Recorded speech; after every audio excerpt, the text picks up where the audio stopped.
নমস্কাৰ বন্ধুসকল, welcome to my YouTube channel Assam career job. আজি পুনৰ আপোনালোকৰ বাবে বহুত ভাল খবৰ আহি গ'ল। আগষ্ট মাহৰ চাকৰি আছে 2025 বৰ্ষৰ কাৰণে প্ৰায় 10,890টাতকৈ অত্যাধিক ভেকেঞ্চি আপোনালোকে দেখিবলৈ পাব। তিনিটাকৈ ভাগত ভেকেঞ্চিখিনি মুকলি কৰিছে। গ্ৰেড 3 আৰু গ্ৰেড 4 লেভেলৰ ভেকেঞ্চি হয়। চ' যদি আপোনালোকে ইণ্টাৰেষ্টেড হয়, ইলিজিবল হয়, আপোনালোকে আবেদনসমূহ কৰি ল'ব পাৰিব।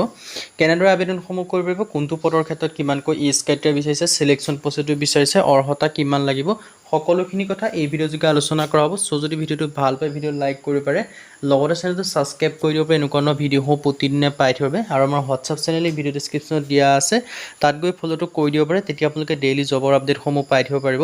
আৰু ভিডিঅ'টো যিমান পাৰে সিমান বন্ধুবৰ্গক শ্বেয়াৰ কৰি দিয়ক, যাতে সকলোখিনি বন্ধুবৰ্গই ডেইলি জবৰ আপডেটসমূহ পাই থাকিব পাৰে।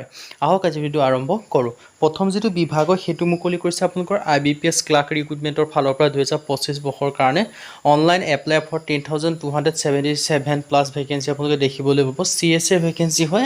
IBPS মানে আপোনালোকে জানেই, institute of banking personnel selection IBPSৰ ফালৰ পৰা ভেকেঞ্চিখিনি মুকলি কৰিছে।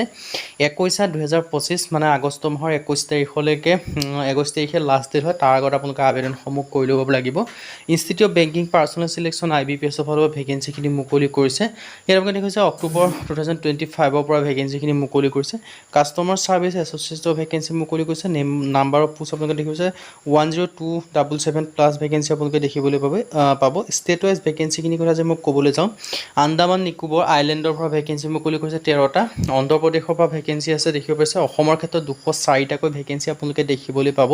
চ' যদি আপোনালোকে ইণ্টাৰেষ্টেড হয়, যদি আপোনালোকে ইলিজিবল হয়, আবেদনসমূহ যি কৰিম বুলি ভাবি আছে, তেন্তে ভেকেঞ্চিখিনিৰ ক্ষেত্ৰত আবেদনসমূহ কৰি ল'ব পাৰিব। আপোনালোকৰ বাবে ডাঙৰ সুযোগ আহিছে, এটা সুবিধা আহিছে। চ' এই সুযোগ আৰু সুবিধাটো আপোনালোকে গ্ৰহণ কৰিব পাৰে। যদি আপোনালোকে আবেদনসমূহ কৰিম বুলি ভাবি আছে, তেন্তে ভেকেঞ্চিখিনিৰ ক্ষেত্ৰত আবেদনসমূহ কৰি ল'ব পাৰিব।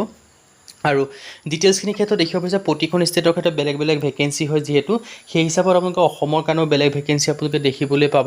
চ' ইণ্টাৰেষ্টেড আৰু ইলিজিবল আবেদনসমূহ কৰি ল'ব পাৰিব। টোটেল পোষ্ট আপোনালোকে দেখিছে 204টাকৈ ভেকেঞ্চি মুকলি কৰিছে। বেংক ৱাইজ ভেকেঞ্চিখিনি আপোনালোকে দেখিব পাইছে। বেংক অফ বৰোদাৰ ফালৰ পৰা 10টা ভেকেঞ্চি আছে।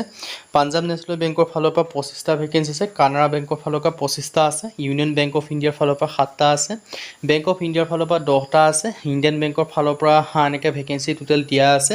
চবতকৈ বেছি ভেকেঞ্চি আছে চেণ্ট্ৰেল বেংক অফ ইণ্ডিয়াৰ ফালৰ পৰা। চ' যদি আপোনালোকে ইণ্টাৰেষ্টেড হয়, ইলিজিবল হয়, আপোনালোকে আবেদনসমূহ কৰি ল'ব পাৰিব। আৰু ইলিজিবিলিটি ক্ৰাইটেৰিয়াৰ ক্ষেত্ৰত এজ লিমিট 20ৰ পৰা 28 বছৰৰ ভিতৰত হ'লে আবেদনসমূহ কৰিব পাৰিব। আপোনালোকৰ বাবে এটা ডাঙৰ সুযোগ আহি গ'ল, এটা সুবিধা আহি গ'ল। চ' সুযোগ আৰু সুবিধাটো আপোনালোকে গ্ৰহণ কৰিব পাৰে। যদি আপোনালোকে আবেদনসমূহ কৰিম বুলি ভাবি আছে, তেন্তে ভেকেঞ্চিখিনিৰ ক্ষেত্ৰত আবেদনসমূহ কৰি ল'ব পাৰিব। এজ ৰিলেক্সেশ্যনসমূহ দেখিব পাইছে। আপোনালোকে এজ ৰিলেক্সেশ্যনসমূহ লাভ কৰিব পাৰিব।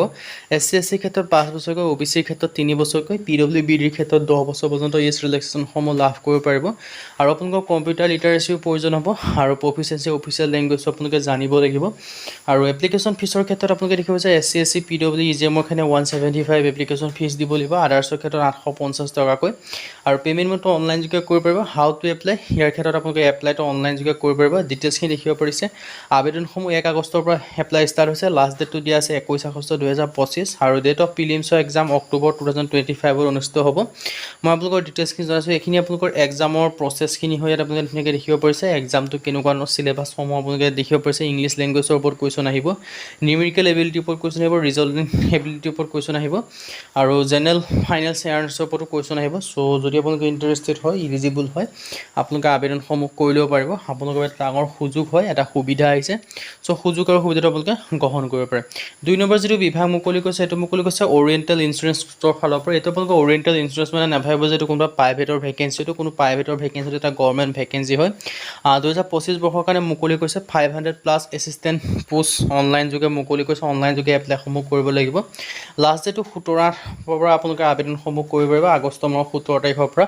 চ' যদি ইণ্টাৰেষ্টেড হয়, ইলিজিবল হয়, আবেদনসমূহ কৰিব পাৰে। কেটেগৰী ভেকেঞ্চিখিনিৰ কথা যদি ক'বলৈ যাওঁ, SC কেটেগৰীৰ ক্ষেত্ৰত আছে 122টা, ST কেটেগৰীত 67টা।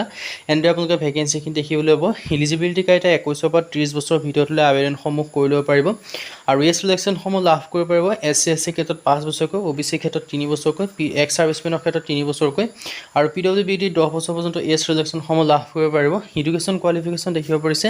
Candidate must process the minimum qualification qualification দেখিছে এডুকেশ্যন গ্ৰেজুৱেশ্যন পাছ কৰিলে আপোনালোকে আবেদনসমূহ কৰিব পাৰে লোকেল লেংগুৱেজ প্ৰফিচিয়েঞ্চিৰ ওপৰতো আপোনালোকে জানিব লাগিব চ' যদি আপোনালোকে ইণ্টাৰেষ্টেড হয় এলিজিবল হয় আবেদনসমূহ কৰিব পাৰে এপ্লিকেশ্যন ফিছৰ ক্ষেত্ৰত ধুনীয়াকৈ লিখা আছে আৰু আবেদনসমূহৰ যদি ইণ্টাৰেষ্টেড হয় এলিজিবল হয় আবেদনসমূহ কৰিব পাৰে এডভাৰটাইজমেণ্ট আৰু এপ্লাই লিংকটো ভিডিঅ' ডেছক্ৰিপশ্যনত দিয়া আছে আজি ভিডিঅ' ইমানে